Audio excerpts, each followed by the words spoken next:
Subscribe करें और देखें दिल दहला देने वाली एक हॉरर स्टोरी।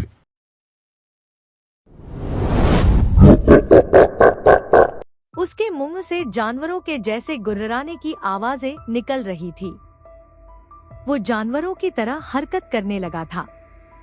दिनेश की आवाज उसके गले में ही बंद कर रह गई थी।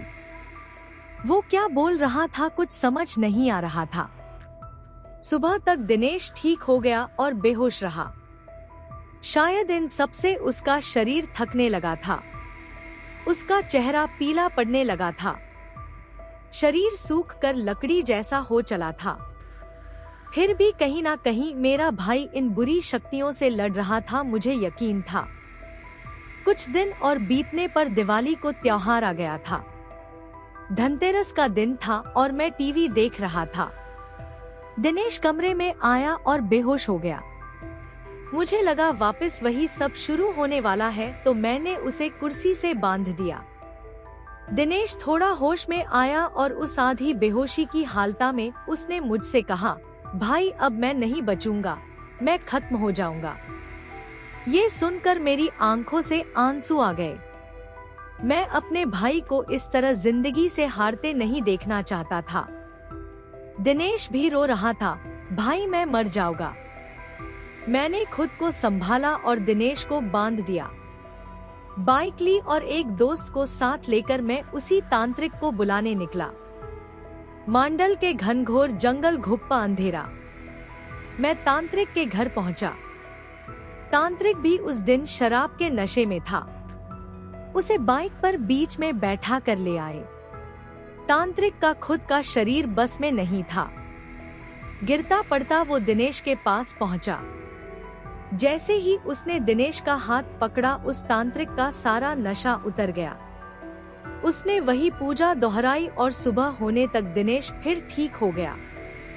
अब तो यही सिलसिला चालू हो गया था। तांत्रिक आता, पूजा करता और सुबह तक चला जाता। मटकी, 4 नारियल, चुनरी और सिंगार का सामान हमारी रोज की जरूरत बन गई।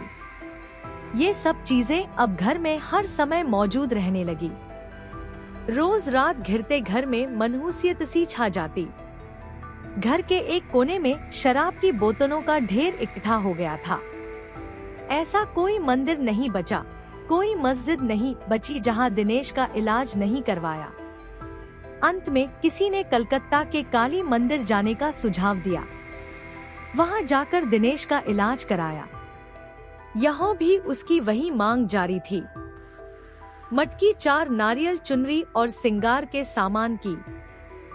पर पुजारी ने साथ साथ कुछ नींबू, लौंग और कफन भी मंगवा लिया। इस बार की पूजा मुझे कुछ विशेष लगी। पुजारी हर बार कुछ मंत्र पढ़ता और उसे नींबू में फूंक देता और उसमें लौंग चुभा देता। फिर उस नींबू को कफन में लपेटकर एक मटकी में डाल देता। दिनेश को इससे बहुत दर्द होता और वो बेहोश हो जाता। होश में आकर दिनेश की फिर वही हरकतें चालू हो जाती थी। पर पुजारी अपने काम में लगा रहा। जैसे ही उस आत्मा की बारी आई, वो कहने लगी, मुझे छोड़ दो, मुझे छोड़ दो, जाने दो मुझे। पुजारिया बोल, तू इसे फिर परेशान करेगी।